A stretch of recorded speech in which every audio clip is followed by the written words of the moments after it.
Hello everyone, welcome back to another episode of Drawesome Gaming.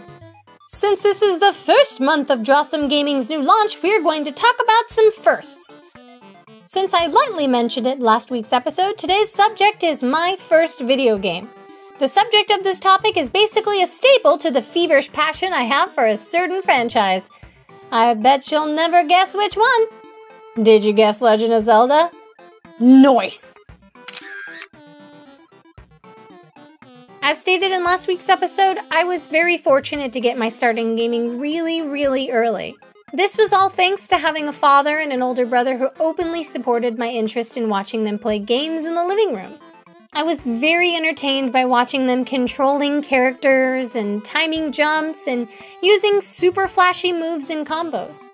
Then, one day, while I was sitting next to my brother Mikey watching him play Super Nintendo, he decided to let his little sister play. Now, aside from the fact that this is typically not an exchange you hear about between siblings, it was one of those moments growing up that now defines me. Mikey placed a controller in my hands and sat next to me, patiently guiding me into what would become a very active future in gaming. We didn't have very many interactions together as we were 9 years apart in age, but I remember he was always patient and willing to answer my questions and fight the occasional boss for me when I got too scared. For some reason, the first few years of my career as a gamer, all I did was repeat the opening sequence of A Link to the Past. I don't know why I repeated it so often, but I enjoyed being the hero. Get the call in the middle of the night, don the sword and shield, fight the ball and chain trooper, lead the princess to the secret passageway through the sewers, make your way safely to the sanctuary where you leave Princess Zelda in the perfectly capable hands of the sage who definitely won't be shanked anytime soon.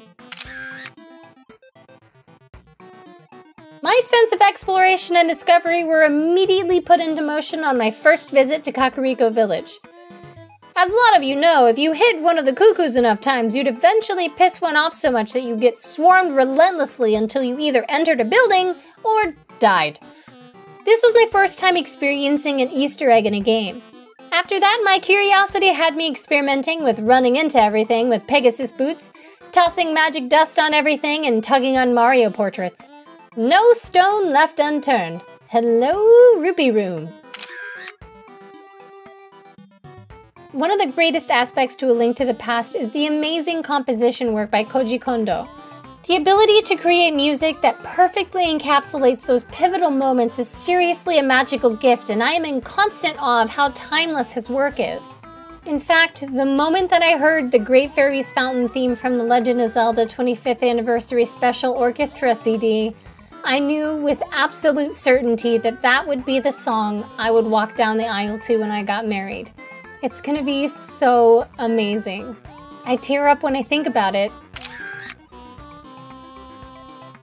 Thank you so much for taking the time to watch this episode of Drawesome Gaming. Now it's your turn. Let me know in the comments or on Discord what your first game was and some of your favorite memories playing it. I'm excited to hear about how you got your first start in gaming. Although A Link to the Past was the first game I ever played, it was not the first I ever completed. Please be sure to tune in next Saturday at 10 a.m. to find out which game it was. Okay, love you, bye!